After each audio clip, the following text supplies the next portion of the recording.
What's your first port of call? Welcome to today's episode on Realities of Life. Welcome to the Realities of Life series. Welcome to today's episode. And today we want to look at the topic that says, what position does God occupy in your life? Is it first position or last position? And I know you'll be thinking of what to answer.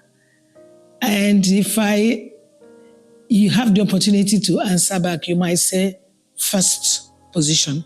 And I think that's what many people will say. But let me help you answer.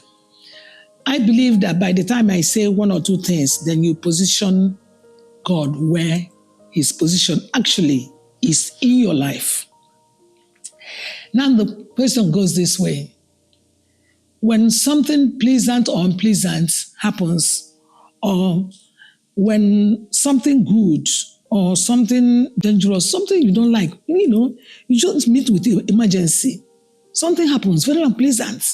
Something you detest, something that has just happened, there is a danger, you are in trouble, or there is joy. Who do you call first? The first port of call. Who do you call first? That's it. Sometimes some people, once something happens, they pick their phone. They pick their phone immediately. Where's my phone? Where's my phone? And they pick up and they begin to call. Oh, I call my wife, call my husband, call my brother, call my son, call my daughter, call doctor, call 911. Call police, call the security, firefighters, call this, call that, call the landlord, call my friend.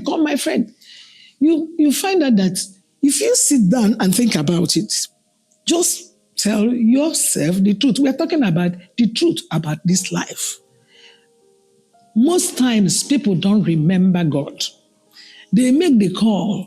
And what happens is that after making the call, and sometimes you try the call, and then what you say is the number you call is not available, it's not reachable. I say, oh, no, what do I do now? No, you call another one. Network is not allowing it to go. Oh my God, what is all this? What is all this? It's like you are beating your phone. What is going to happen now? And at the end, you try, after trying, you get up, panicking up and down. At the end of the day, crying. The next moment, you may rush out to shout or rush out to look for your neighbor. And it goes like that. It's after you have tried your neighbor, is not there, and maybe you call, or even you happen to get somebody on phone, and when you get the person on phone, the person may not be able to help. It's then after, and things keep getting worse and worse, it's after that some people come to realize that, okay, there's God. Okay, let me just call him. Since everybody is failing, the other person I called to help even doesn't even have any help to render. And then now you begin to, oh God, have mercy on me. You find out that he's always the last to be called. And at the end of the day, things would have gone wrong. So God knows his position in your life. He knows all of us one after the other. So I'm encouraging you now. Think about this. Make God to be the first port of call. When anything happens, if you call him first, he knows what to do. He can handle the situation. I have seen cases where firefighters we have called, they never showed up and everything got burnt. They never showed up. And sometimes even in some countries, they will show up, they say they don't have water.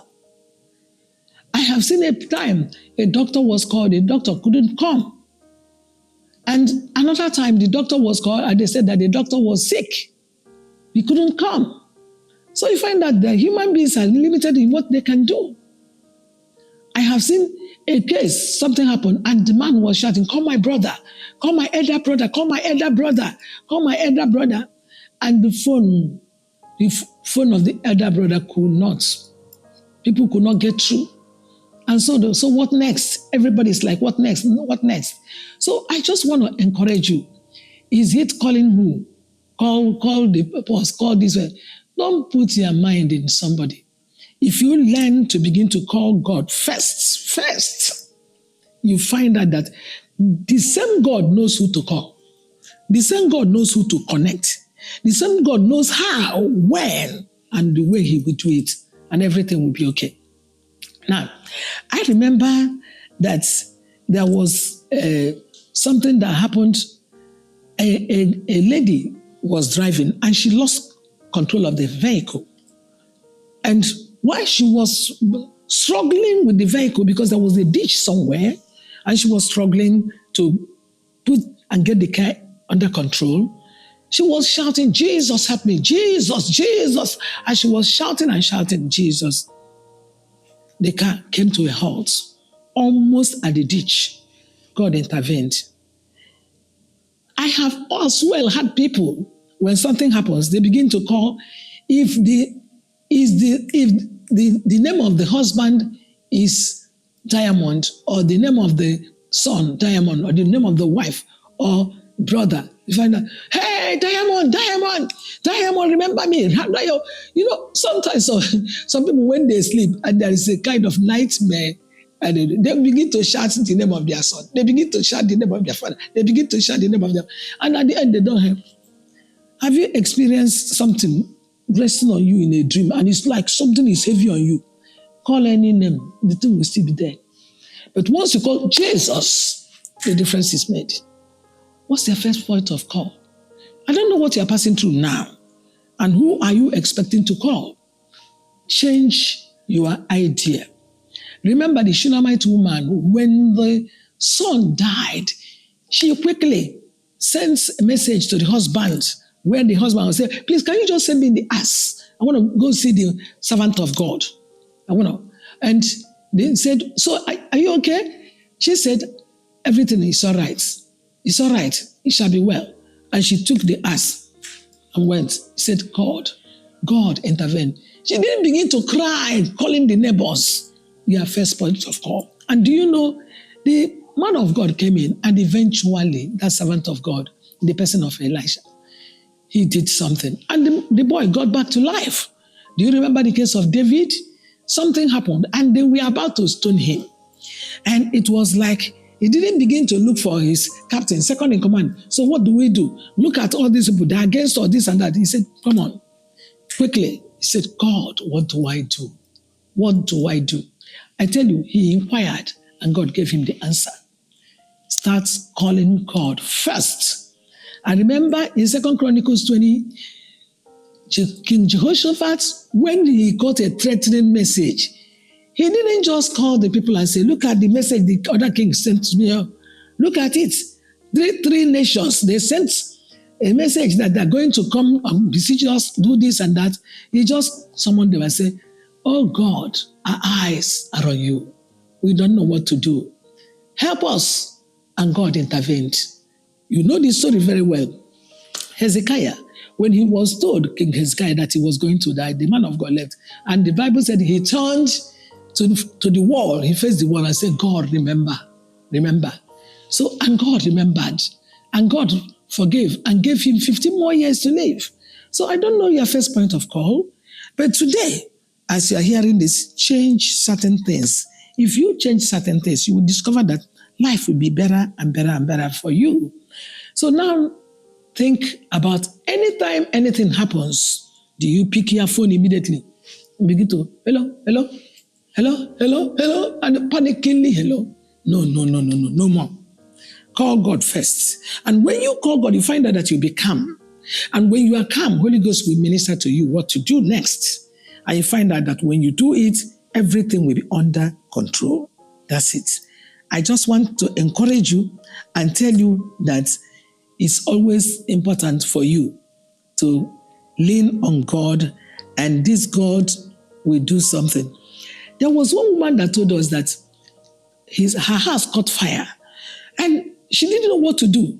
To call the firefighters and so on. I mean, she could, and she started calling, "God, please put off the fire. Put off the fire." And the children were, "God, my children, and put off the fire. Oh God, God, intervene." She was calling on God. Jesus. Surprisingly, she said, miraculously, the fire, just only God knows what God did. It has been an amazing thing. the fire just stopped like that and didn't go further because she did what? She called on God. It's not that it's bad to call on firefighters, but call on God first. And then God will be acting, even if the firefighters are coming. But call God and say, Father, let there be divine intervention. I trust you for what you do because God can do anything for you. So, well, I believe the little information you just got now, the little knowledge will help you do it better next time. Thank God for you. So don't just keep hoping on people. Well, that's where we take it today. Thank you for listening and join me again in the next episode. Remember to always subscribe and to always share and to always like. God bless you. We hope that you've been richly blessed by this episode of the Realities of Life series.